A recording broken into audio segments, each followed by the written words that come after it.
السلام عليكم ورحمة الله وبركاته. الحمد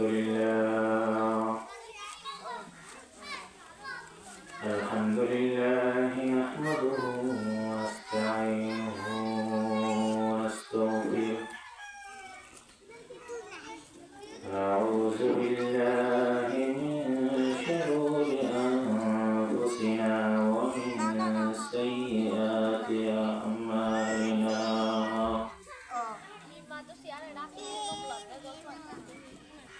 من يهده الله فلا مضل له ومن يضلله فلا هادي له. ونشهد أن لا إله إلا الله وحده لا شريك له. ونشهد أن سيدنا وسندنا وحبيبنا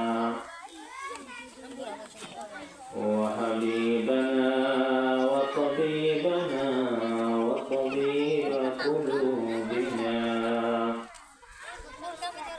وطبيب قلوبنا ومولانا محمدا عبده ورسوله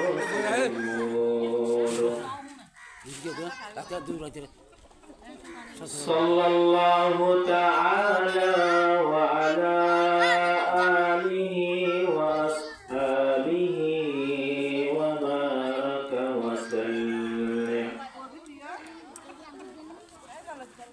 وبارك وسلم تسليما كثيرا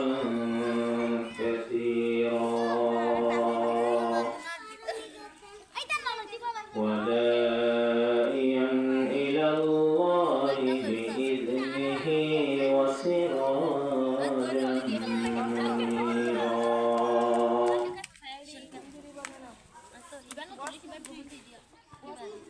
أما بعد فأعوذ بالله من الشيطان الرجيم.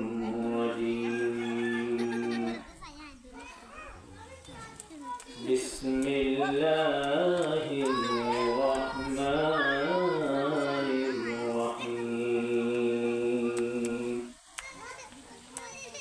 يا أيها النبي قل لأزواجك وبناتك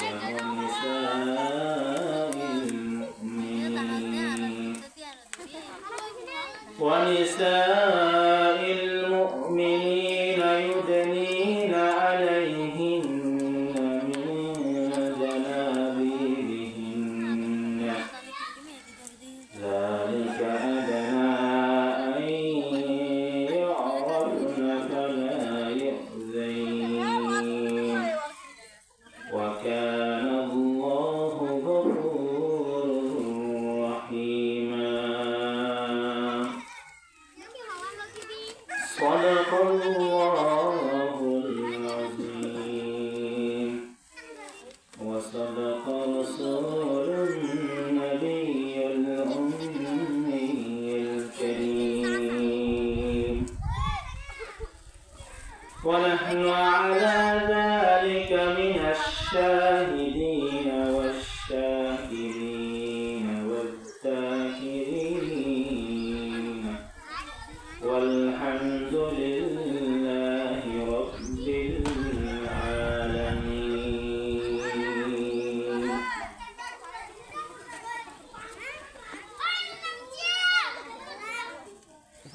عن أبي هريرة رضي الله تعالى عنه قال قال رسول الله صلى الله عليه وسلم: صنفان من أهل النار لم أرهما قوم معهم سياق كأذناب البقر يضربون بين الناس ونساء كاسية عارية مميلات مائلات رؤوسهن كأسنمة المسلمة البخت المائلة لا يدخلن الجنة ولا يجدن ريحها وإن ريحها ليوجد في مسيرة كذا وكذا أو كما قال عليه الصلاة والسلام.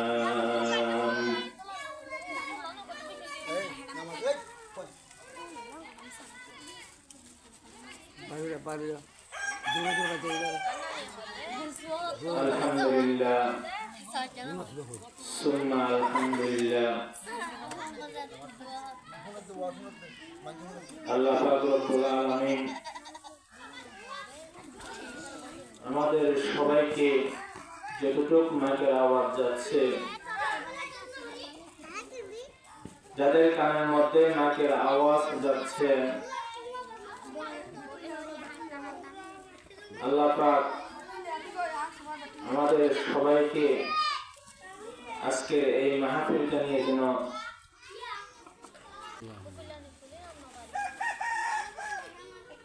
সবাই আল্লাহ পাক রব্বুল আলামিনের দরবারে শুকরগুজার যে আল্লাহ পাক রব্বুল আলামিন আমাদেরকে যে একটা সুবর্ণ সুযোগ দিয়েছে কোরআনের কথা শোনার জন্য, আমাকে বলার জন্য। আমরা সবাই দিল থেকে শুকরিয়া আদায় করি। যারা মাইকের আওয়াজ শুনতেছেন, শ্রবণকৃত আছেন, পর্দার আড়ালে ঘরের মধ্যে মা ও বোনেরা, আমরা সবাই শুকর আদায় করি আলহামদুলিল্লাহ। এই মজলিসটা বড়ই দামি। কেমন দামি? যদি দুনিয়ার মধ্যে যদি কোনো বান্দা আল্লাহ পাক রব্বুল আলামিনের প্রশংসা করে, বয়ান করে, কোরআনের কথা বলে, কোরআনের মাহফিল করে, আল্লাহ পাক রব্বুল আলামিন বলেন আমি তার চাইতে বড় মজলিসে অনেক ফেরেশতাগণকে নিয়ে, অনেক অনেক দামি ফেরেশতাগণকে নিয়ে আমি সেই মানুষদের আলোচনা করি। সুবহানাল্লাহ। তা আমরা যদি আল্লাহ পাক রব্বুল আলামিনের বয়ান করি, কোরআনের কথা শুনি, বলি, তা আল্লাহ পাক রব্বুল আলামিন আমাদের নিয়ে আল্লাহ পাক রব্বুল আলামিন ফেরেশতাদের সামনে আলোচনা করেন। আমি একটি কোরআনের আয়াত তেলাওয়াত করেছি, আরেকটি লম্বা হাদিস তেলাওয়াত করেছি। অল্প কিছুক্ষণ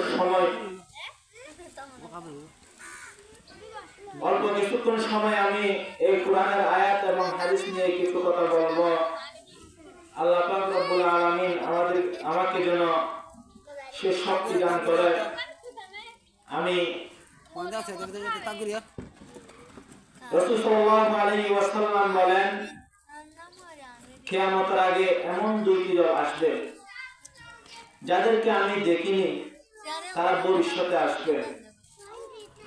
তারা উভয় দল জাহান্নামী, তারা দুনো দলে জাহান্নামী। এক নম্বর দল, তাদের হাতে লাঠি থাকবে, গরুর লেজের মতো তাদের হাতে লাঠি থাকবে। তারা সেটা নিয়ে মানুষকে অন্যায়ভাবে আঘাত করবে, জুলুম করবে। আল্লাহ পাক রব্বুল আলামিন রাসূলুল্লাহ আলাইহি ওয়াসাল্লাম বলেন তারা জাহান্নামে যাবে। বলেন নাউযুবিল্লাহ। আরেকটা দল হলো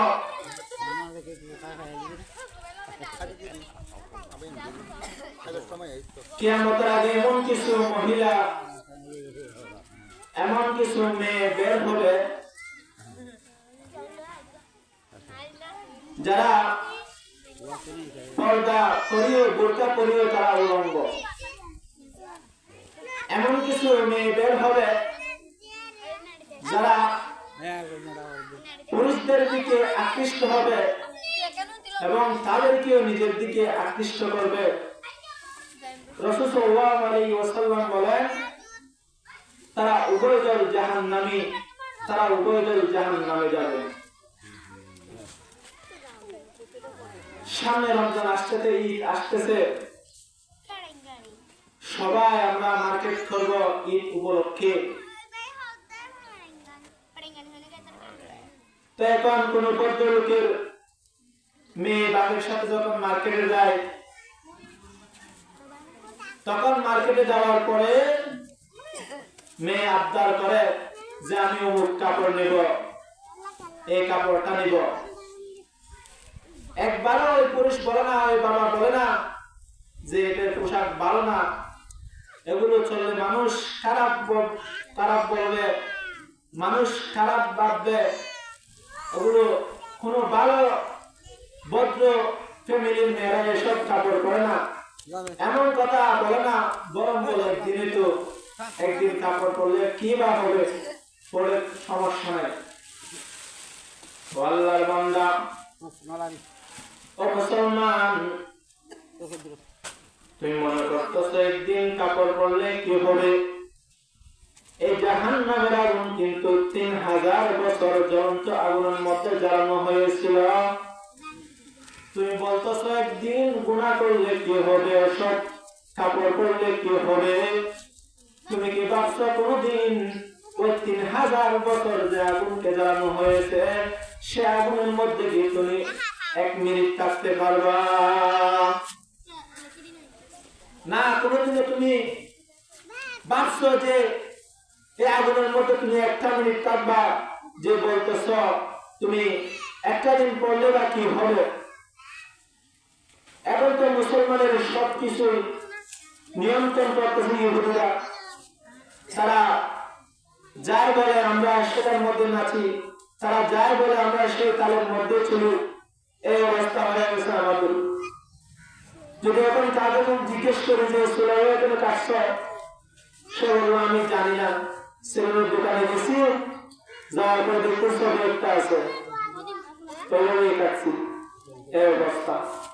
দেখ তামাশা কাহে আলম রোয়ে তো পূজা বাহারে তামাশা বেরোবি।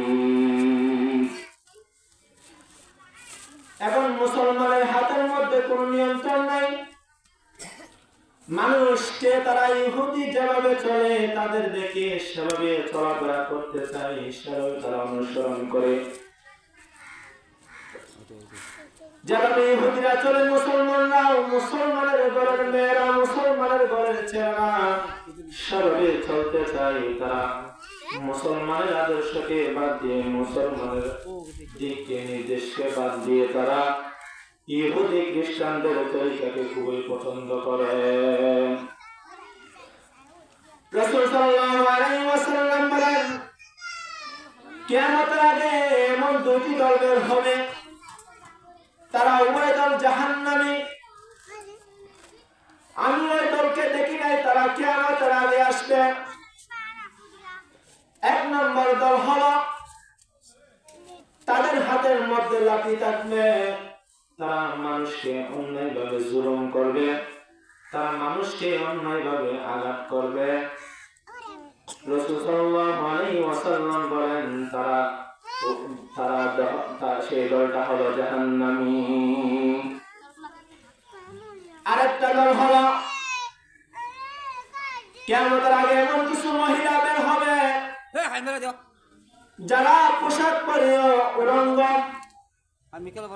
পোশাক পরে উলঙ্গ অর্থ হলো এমন ভাবে তারা পোশাক পরবে যে পোশাক পরার কারণে তারা তাদের শরীর, অঙ্গ প্রত্যঙ্গ সব কিছু দেখা যায়। নাউযুবিল্লাহি মিন যালিক। এরকম তারা কাপড় পরে। আরেকটা অর্থ হলো তারা এমন কিছু পাতলা কাপড়। ইসলামের মধ্যে যে পর্দার কথা বলা হয়েছে, এখন যদি পর্দার কথা বলি, পুরুষরা বলে পর্দা তো মহিলার কথা না। না, পর্দা উভয়জনের জন্য, পুরুষের জন্য, মহিলার জন্য যেমন পর্দা ফরজ, পুরুষদের জন্য তেমন পর্দা ফরজ। শুধু মহিলার জন্য পর্দা নয়।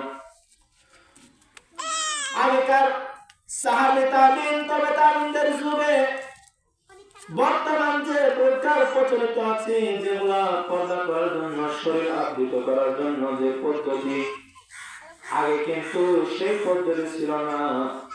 আগের যুগের মধ্যে ছিল একটা বড় একটা কাপড়, শালের মধ্যে একটা কাপড় গাড়া দিলে তাদের পর্দা হয়ে যেত।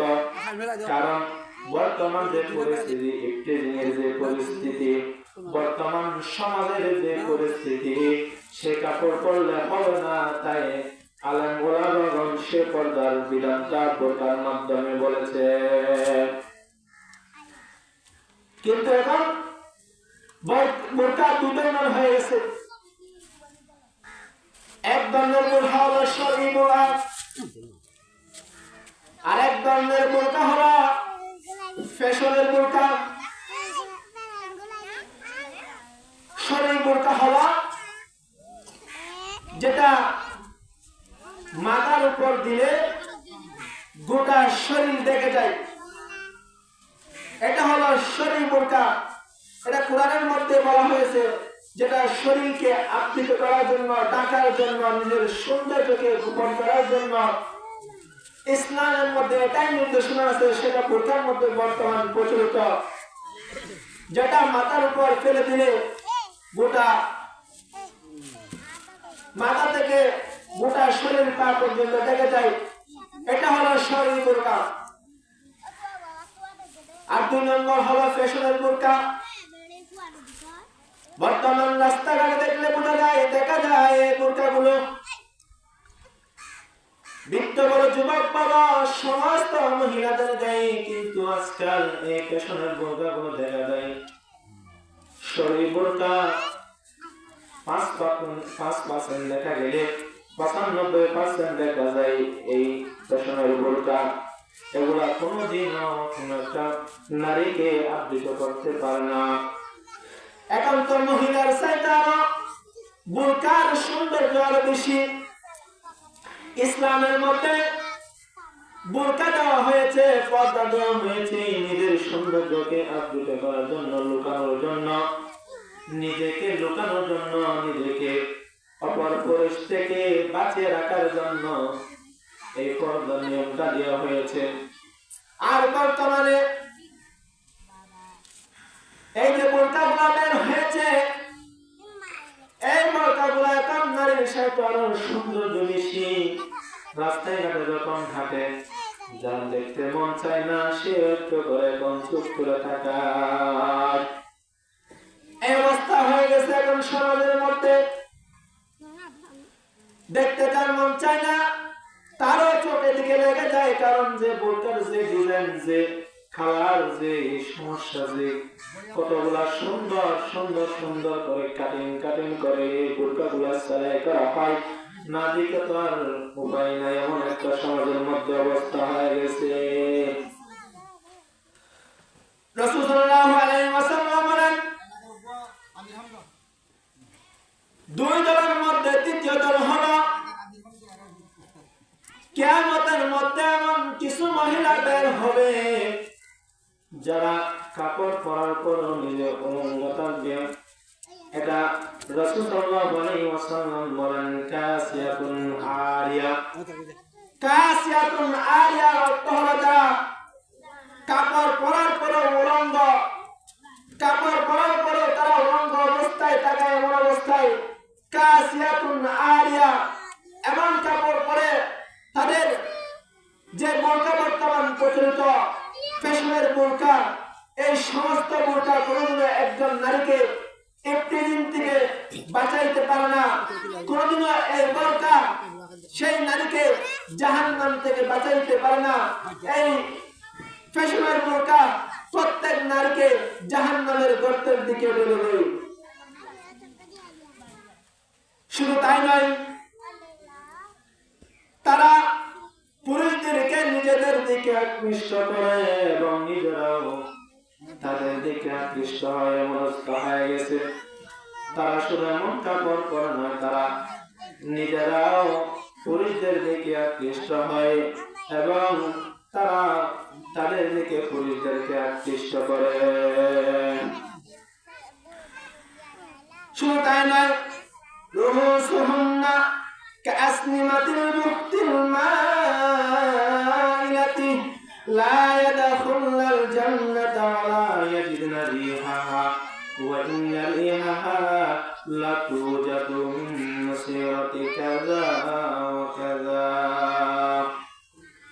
শুধু তারা এমন কাপড় পরে পুরুষদেরকে নিজের দিকে আকৃষ্ট করে এবং তারাও তাদের দিকে আকৃষ্ট হয় এবং তারা এমন কিছু মহিলা যাদের মাথার কোপ হবে উটের চুটকালের মতো উটের গর্দানের মতো উঁচু হয়ে থাকবে। রাসূল সাল্লাল্লাহু আলাইহি ওয়াসাল্লাম বলেন সেই মহিলারা কোনোদিনও জান্নাতের মধ্যে যাবে না, তারা জাহান্নামে যাবে। জাহান্নামে যাবে, শুধু জাহান্নামে যাবে এমন নয়, ওয়ালা ইয়াজিদুনা রিহাহা, তারা জান্নাতে তো যাবে না, তারা জান্নাতের গান পর্যন্ত পাবে না। অথচ ওয়া ইন্না রিহাহা লাতুজাদু মিন মাসিরাতি কাযা ওয়া কাযা, এই জান্নাতের গান কত দূর পর্যন্ত পাওয়া যায়। এই মহিলারা আর ওই দল উভয় দল তারা কিন্তু জান্নাতে তো যাবে না, তারা জান্নাতের গান পর্যন্ত পাবে না। নাউযুবিল্লাহ। এমন পরিস্থিতি হয়ে গেছে ও বন্ধু মুসলমানের পুরুষরা, তুমি যদি বড় বাজার থেকে একটা কাতার রুই মাছ নিয়ে আসো বড় 5 কেজি, ওই 5 কেজি মাছ তুমি অবশ্যই আমার সময় সদরকে বলবে, ও সদর ভাই এত বড় মাছ নিয়ে যাচ্ছে একটা কালো প্যাকেট ভরে দাও না। কাস্টমার বলে সদরকে ভাই তুমি এই মাছটাকে তুমি একটা কালো প্যাকেট ভরে দাও। কেন যদি জিজ্ঞেস করো আমি মাতালো, এই মাছটা নিয়ে যাব, মানুষের নজর লাগতে পারে। মানুষ যখন বাজার থেকে বড় দামি মাছ নিয়ে আসে সে বলে কালো প্যাকেটিং করে নিয়ে আসতে এবং মাথার উপর করে নিয়ে আসে না, চুরি করে নিয়ে আসে, কারণ সে জানে মানুষ দেখলে নজর দিতে পারে, এত বড় মাছ মানুষ নজর দিতে পারে, সেজন্য কালো প্যাকেটিং করে সুন্দর করে গোপনে মাছ নিয়ে আসে। ও মুসলমান, ও আমার ভাই, ও আমার বন্ধু, তোমার ঘরের স্ত্রী তুমি কত লাখ কাবিন করে ঘরের মধ্যে নিয়ে আসলা, 10 লাখ টাকা দিয়ে 5 লক্ষ টাকা দিয়ে বন্ধু তুমি ঘরের মধ্যে নিয়ে আসলা, আর ওই এত বড় সম্পদ তোমার এত সস্তা হয়ে গেল নাকি? এত বড় একটা দামি সম্পদ দুনিয়ার মধ্যে যদি কোন বড় সম্পদ থাকে তাহলে সম্পদটা হলো একজন নেককার স্ত্রী। ও বন্ধু, আর তুমি আজকে সেটাকে তুমি বাজারের মধ্যে মিলিয়ে দিছো রে বাবা। আল্লাহ পাক রব্বুল আলামিন পুরুষদেরকে বলে তোমার যত ভালোবাসা আছে, তোমার যত মহব্বত আছে, তুমি সব কিছু তোমার স্ত্রীর জন্য উজাড় করবা। আর স্ত্রীকে বলে তোমার যত ভালোবাসা মহব্বত আছে সব কিছু তুমি তোমার স্বামীর জন্য উজাড় করবা। আর এখন বর্তমান পরিস্থিতি আছে তুলনা, স্বামী করে আসলে মুখটা কেমন জানি মলিন হয়ে যায়, কথা বলতে ইচ্ছা করে না, এমন একটা অবস্থা হয়ে গেছে। আর যদি বাহিরে যদি বাজার নিতে বলে তখন দেখবেন সিএনজিওয়ালা পর্যন্ত ওই মহিলাদেরকে বিরক্ত হয়ে যায়, সাথে সাথে গাড়িওয়ালা পর্যন্ত চলে যায়। যে মেয়েটা রাস্তাঘাটে মাথায় কাপড় নাই, বুঝতে হবে সেই মেয়েটার লজ্জা শরম নাই।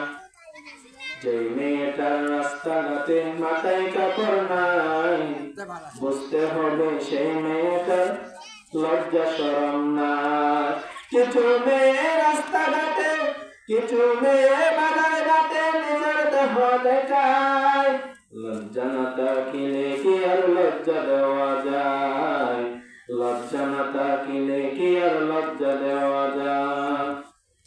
কিছু মেয়ে টুটে মুখে লাগাই কত রং, কিছু মেয়ে টুটে ঠোঁটে মুখে লাগাই কত রং, রাস্তাঘাটে বাসে উঠে দেখাই কত দম। তাদের দেখে যুবকেরা আর চোখে তাকায়, তাদের দেখে যুবকেরা বারবার তাকায়। লজ্জা না থাকিলে কি আর লজ্জা দেওয়া যায়, লজ্জা না থাকিলে কি আর লজ্জা দেওয়া যায়। যে মেয়েটা রাস্তাঘাটে মাথায় কাপড় নাই, যে মেয়েটা রাস্তাঘাটে মাথায় কাপড় নাই, বুঝতে হবে সেই মেয়েটার লজ্জা শরম নাই, বুঝতে হবে সেই মেয়েটার লজ্জা শরম নাই। যে মেয়েটা পোশাক পরে তাকে কিরণ মারা, মরার পরে বুঝবে তুমি মারার কত জ্বালা। যে মেয়েটা পোশাক পরে তাকে কিরণ মারা, মরার পরে বুঝবে তুমি মারার কত জ্বালা। মরার পরে সেটার পরে করবে সে বুক করিবে হাই হাই। লজ্জা না থাকিলে কি আর লজ্জা দেওয়া যায়, লজ্জা না থাকিলে কি আর লজ্জা দেওয়া যায়। যে মেয়েটা রাস্তাঘাটে মাথায় কাপড় নাই, যে মেয়েটা রাস্তাঘাটে মাথায় কাপড় নাই, বুঝতে হবে সেই মেয়েটার লজ্জা শরম নাই। ও মুসলমান আমার পায় আমার পর্দার মা, ও বড়রা মাথার আওয়াজ তার তো মা, ও বড়রা শুনেন শুনেন। পৃথিবীর মধ্যে এমন কোন পরিবার নাই, এমন কোন ফ্যামিলি নাই, এমন কোন সমাজ নাই, এমন কোন দেশ নাই, এমন কোন রাষ্ট্র নাই যে ঘরের মধ্যে মেয়ে নাই, যে ঘরের মধ্যে স্ত্রী নাই, যে ঘরের মধ্যে বোন নাই, যে ঘরের মধ্যে মা নাই। ও বন্ধু, ও ভাই, তোমার একটা ইমান দায়িত্ব, তোমার বোনটাকে পর্দা করানো, পর্দার ভিতরে ঢুকানো। ও ভাই, তোমার দায়িত্ব। ও স্বামী, ও মুসলমান, তোমার ওয়াইফকে, তোমার স্ত্রীকে পর্দার ভিতরে আনা তোমার ইমানি দায়িত্ব। ও আমার ভাই, আমার মুসলমান, তোমার মাকে পর্দার ভিতরে আনানো তোমার ইমানি দায়িত্ব। আল্লাহ রাসূল সাল্লাল্লাহু আলাইহি ওয়াসাল্লাম বলেন, যে মেয়ে, যে স্বামী, যে ভাই, যে সন্তান, যে ভাই তার মনকে পর্দার ভিতরে আবৃত করে না, যে স্ত্রীকে তার স্বামী পর্দার ভিতরে আবৃত করে না, রাসূল সাল্লাল্লাহু আলাইহি ওয়াসাল্লাম বলেন, ওই ভাই, ওই স্বামী, ওই ছেলে কোনদিনও জান্নাতের মধ্যে যাবে না। লা ইয়াদখুলুল জান্নাতা, সে কোনদিন লা ইয়াদখুলুল জান্নাতা, সে কোনদিনও জান্নাতের মধ্যে প্রবেশ করবে না। ওই মা, ওই ভাই, ওই স্বামী, ওই মা কোনদিনও জান্নাতের মধ্যে প্রবেশ করবে না। শুধু জান্নাতের মধ্যে প্রবেশ করবে না এমন না, রাসূল সাল্লাল্লাহু আলাইহি ওয়াসাল্লাম বলেন, তারা জান্নাতে তো প্রবেশ করবে না, জান্নাতের গানও তারা কিন্তু পাইবে না। অথচ এই জান্নাতের গান কত দূরে পাওয়া যায়। এই জান্নাতের গান লক্ষ লক্ষ কোটি কোটি মাইল দূরে পর্যন্ত এই জান্নাতের গান পাওয়া যায়। কিন্তু ওই বাপ যে তার মেয়েকে পর্দার ভিতরে আবৃত করে নাই, যে তার বোনকে পর্দার ভিতরে আবৃত করে নাই, সে কোনদিনও জান্নাতের মধ্যে যাবে না।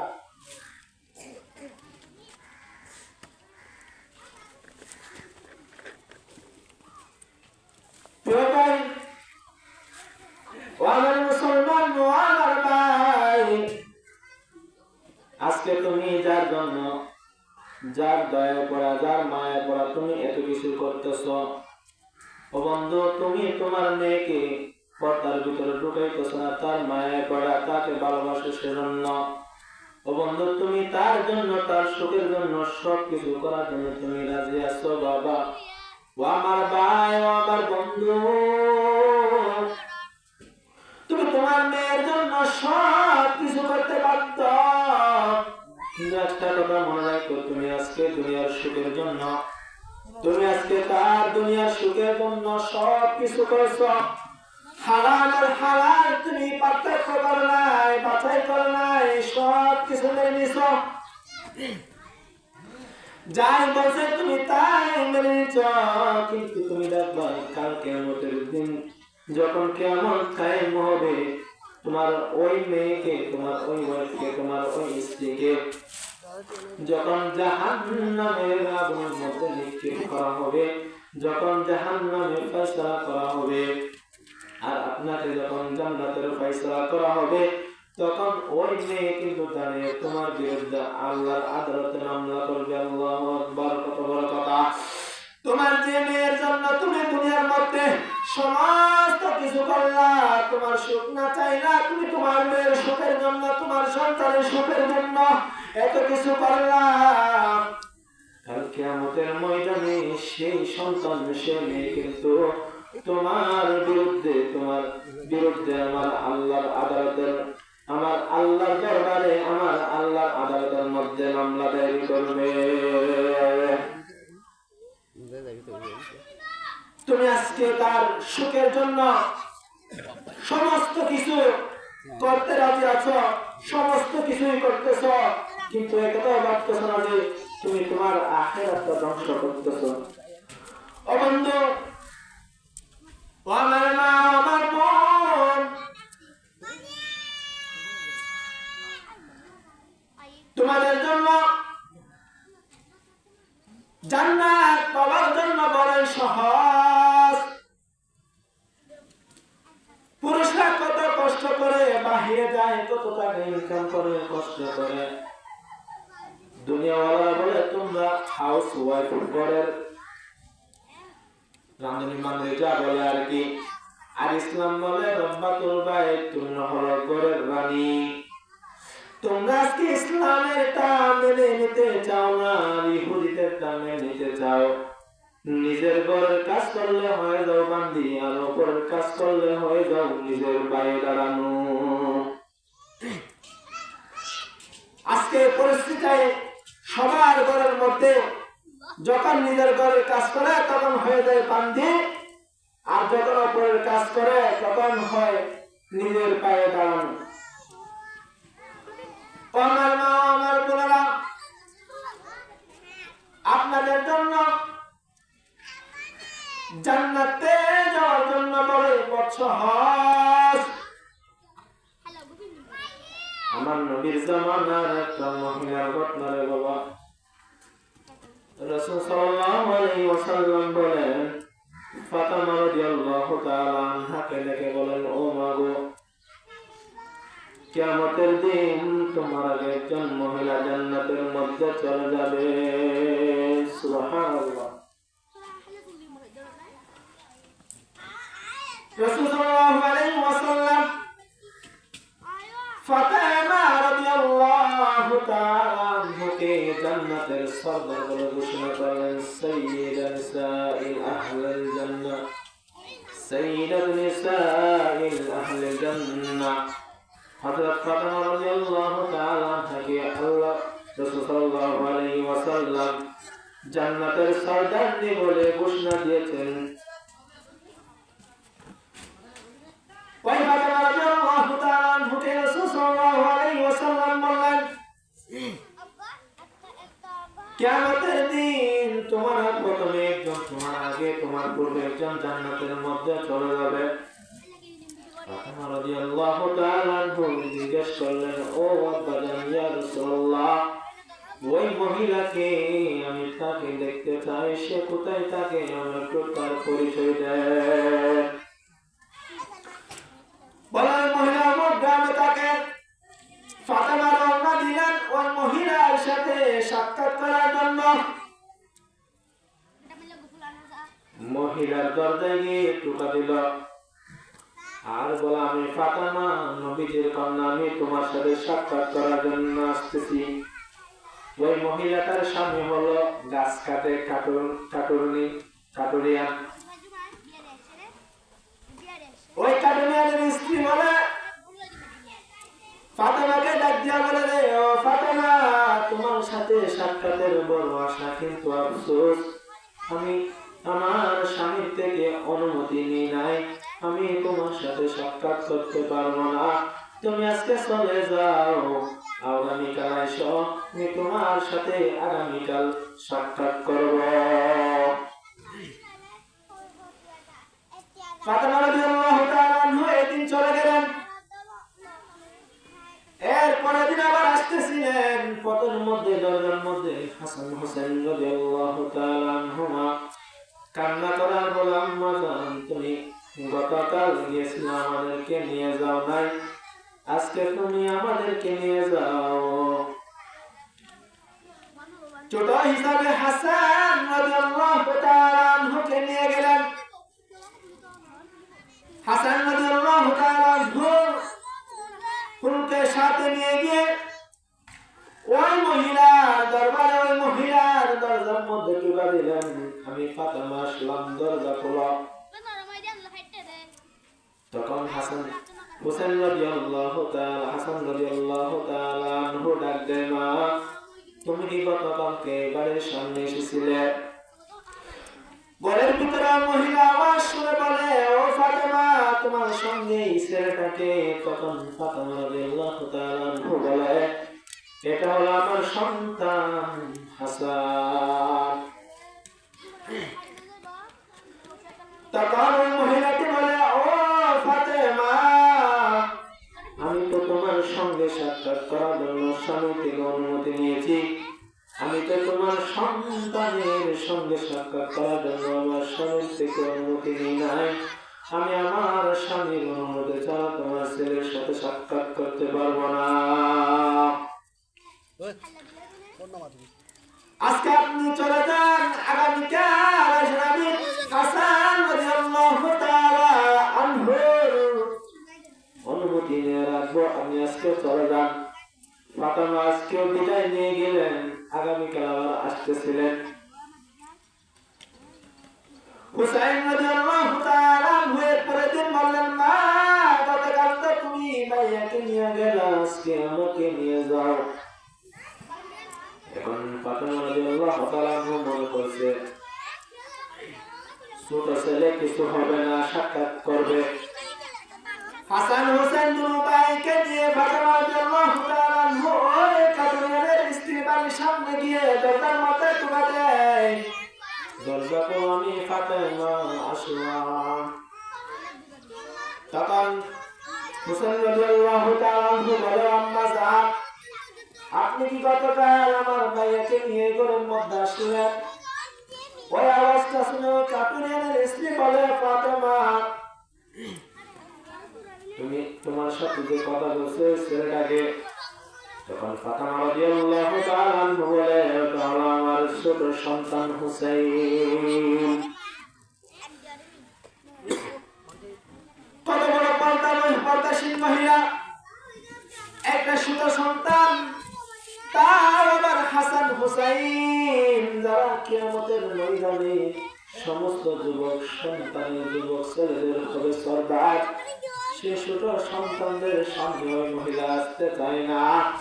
তখন ওই মহিলাটা বললেন, ও ফাতেমা আজকে চলে যাও, আমি সাক্ষাৎ করতে পারবো না, আমি তো হোসেন রাদিয়াল্লাহু তাআলা আনহুর সাথে সাক্ষাৎ নেওয়ার জন্য অনুমতি নেই নাই, আপনারা আজকে চলে যান, আগামীকাল এসে।